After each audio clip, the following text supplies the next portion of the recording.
Peki yöneticilikten ve yönetimden bahsederken insanlar gerçekten yönetilebilir mi? Yani bu soruyu da bir sormak lazım. Çünkü insanlar yönetilebilir demek birazcık insanlığın kapasitesini ve halini indirgemek gibi oluyor.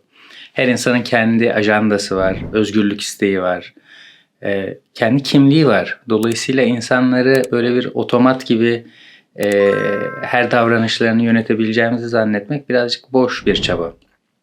Dolayısıyla yönetilebilirlik ne demek? Belki onu bir tanımlamak lazım. En azından iş dünyasında yönetilebilirlik ne demek?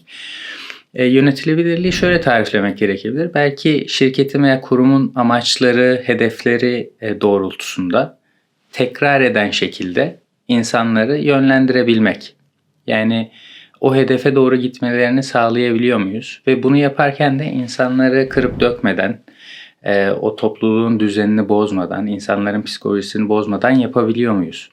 Çünkü burada önemli bir şey var. Yöneticiler açısından etik davranılması gereken, etik sınırlarla ilgili bir durum var. İnsanları manipüle etmekle yönlendirmek arasında fark var. Yani insanların özgür iradesine de alan açmak lazım. Ne yazık ki ben iş dünyasında hani insanları manipüle etmeye giden yönetici davranışları da gözlemledim. Kendim yaptım mı yöneticiliğimde bilmiyorum. Umuyorum yapmamışımdır. Ama çok dikkat edilmesi gereken bir şey. Yani insanın özgür iradesini, özgürlüğünü sınırlandırmayacak, onu manipüle etmeyecek davranışlar sergilemek gerekiyor.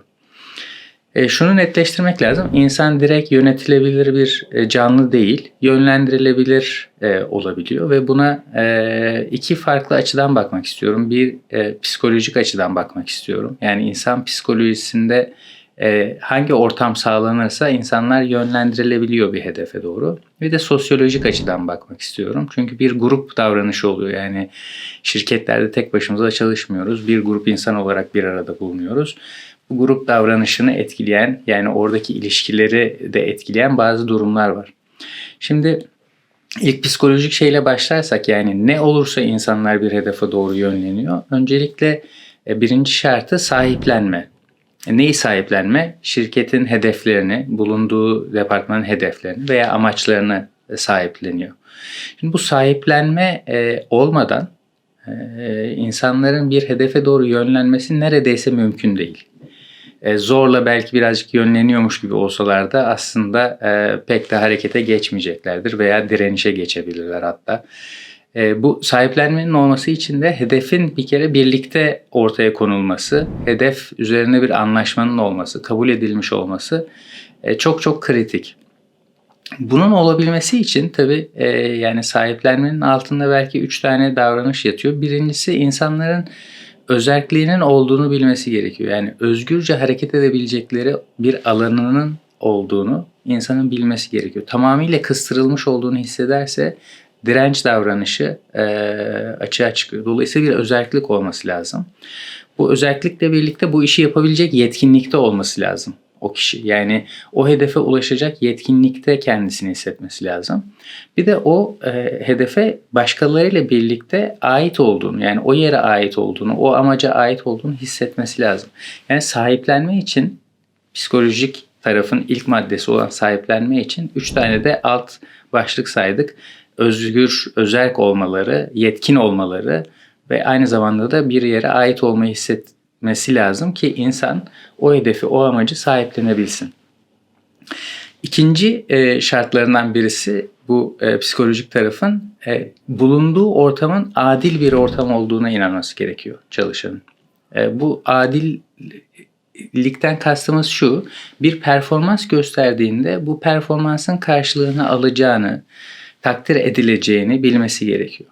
Eğer takdir edilmiyorsa, adil bir şekilde davranılmıyorsa, performansının karşılığı bazen gözden çıkartılıyorsa, yani göz önüne bile alınmıyorsa, o zaman insanlarda bu adalet duygusu yıkılıyor ve yönlendirilmeleri, bir hedefe doğru gitmeleri mümkün olmuyor. Dolayısıyla eğer biz bir gruba liderlik, bir gruba yöneticilik yapmak istiyorsak, adaleti tesis etmekle insanların performansını, yani emeklerinin karşılığını vereceğimizi onlara göstermemiz gerekiyor.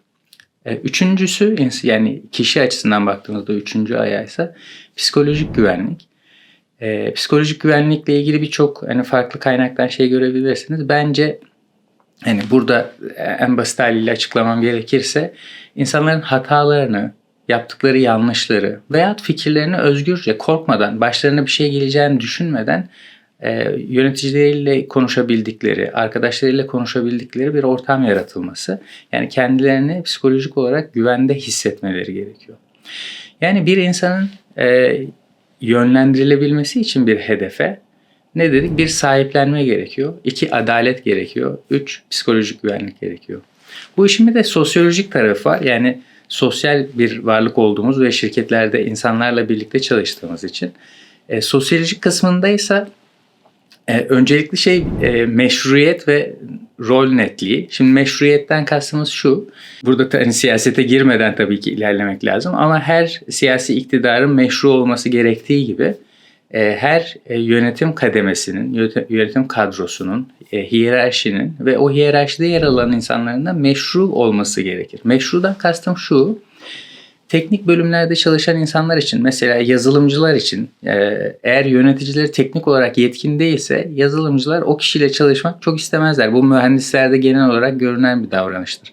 Yani teknik olarak onları doyurması gerekir. Ben de Agile koçluk yaptığım dönemlerde böyle yazılım takımlarıyla veya işte farklı teknik takımlarla çalıştığım oluyordu. Yani orada bir bakarlar, sen anlıyor musun, anlamıyor musun? Gerçekten onların dilini konuşabiliyor musun, konuşamıyor musun? Eğer konuşamıyorsan, yani seni meşru görmüyorlarsa, teknik olarak yeterli görmüyorlarsa senin sözünü dinleme olasılığı giderek azalıyor.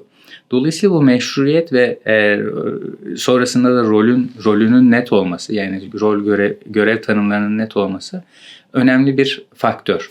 İkinci faktör, kurumun kültürü, normları, prosesleri ve neye izin verilip neye izin verilmediği. Şimdi kültür çok geniş bir kavram. Belki onun bir tık altına gitmek gerekebilir burada. Şirketin normları nedir? Yani biz burada işleri nasıl yaparız? Hangi süreçlerden geçeriz? Neye izin verilir, neye izin verilmez? Yani bazen böyle kurumda işte şeyler görebilirsiniz. Yani işte biz çalışanımıza çok değer veririz. En değerli varlığımız çalışanımızdır.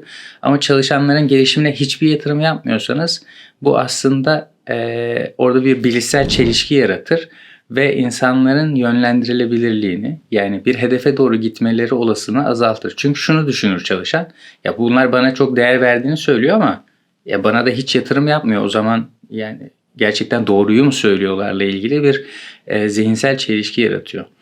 Buradaki önemli olan şey normların, yani biz burada bu işleri nasıl yaparız, hangi süreçlerimiz var veyahut kurallarımız nedir, neye izin verilir, neye izin verilmezler net olmakla birlikte bir de yöneticinin ve liderlerin burada örnek davranış sergilemesi gerekir.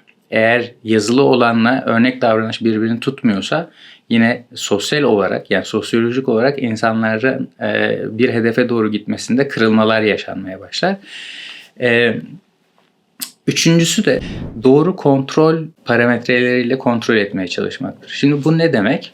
Şöyle ki profesyonel böyle kurumsal yerlerde çalışıyorsanız fark etmişsinizdir. Senelik hedefleri olur insanların. Bu hedeflere göre de performans değerlendirmeleri yapılır ve performans değerlendirmelere göre de işte prim alabilirsiniz, maaşınıza zam alabilirsiniz vesaire. Fakat bolca yapılan yanlışlardan bir tanesi şu: her hedef tarzı her çalışana veyahut her işe uygun değildir. Yani mesela diyelim ki helpdesk'te, yani bir yardım masasında çalışıyorsunuz. Size metrik olarak bazı hedefler verilebilir. Yani gelen çağrıları 30 saniye içerisinde cevaplamak, bir problemi 3 dakika içerisinde çözmek gibi. Çünkü bunu çok tekrarlı bir şekilde yaparsınız.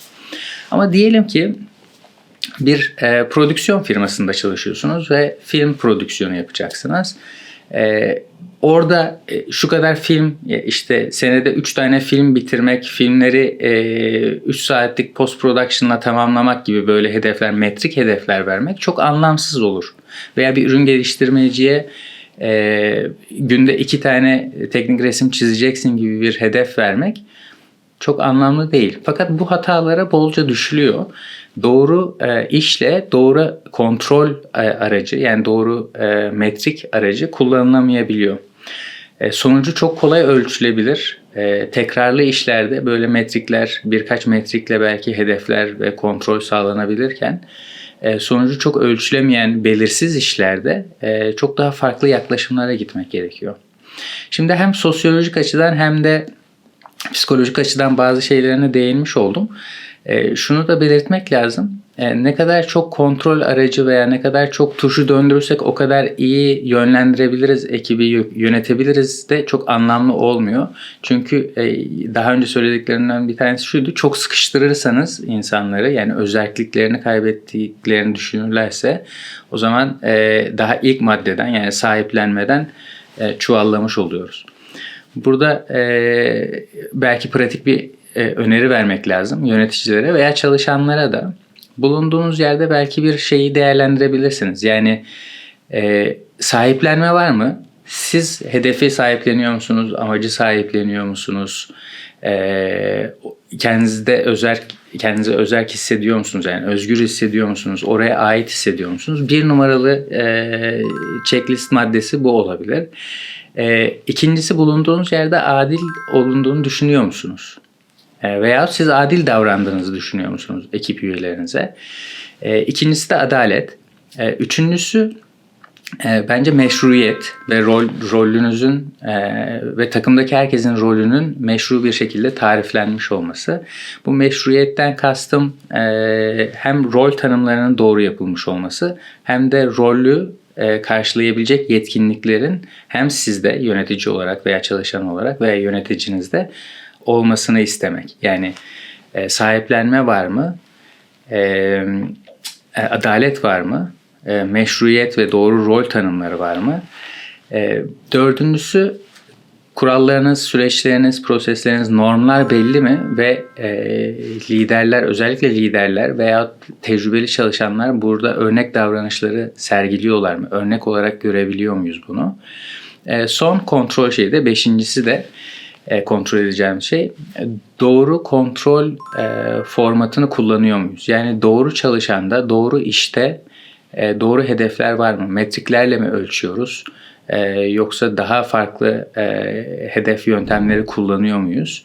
Yoksa insanları anlamsız bir şekilde ölçmeye mi çalışıyoruz? Bu 5 şeyi böyle hızlıca üzerinden geçerseniz aslında ekibinizde, çalıştığınız ekipte veya sizlerin yöneticiliğini yaptığınız ekipte gerçekten de ekibi bir yere doğru yönlendirebilecek misiniz? Yönlendirmekte başarılı olabilecek misiniz? O ekibi yönetmekte başarılı olabilecek misinizle ilgili size bir cevap verecektir. Acaba siz ne düşünüyorsunuz? İnsanlar yönetilebilir mi? Yönetilmeye çalıştıkça deneyimleriniz ne? Yani sizi yönetmeye çalıştıklarında nasıl tepki verdiniz? Yoksa birlikte bir yolculuğa çıktığınızda mı daha iyi tepki verdiniz? Siz bu konuda ne düşünüyorsunuz? Çok merak ediyorum. Yorumlarda sizin deneyimlerinizi bekliyorum. Görüşmek üzere. Sevgiler efendim. 3, 2, 1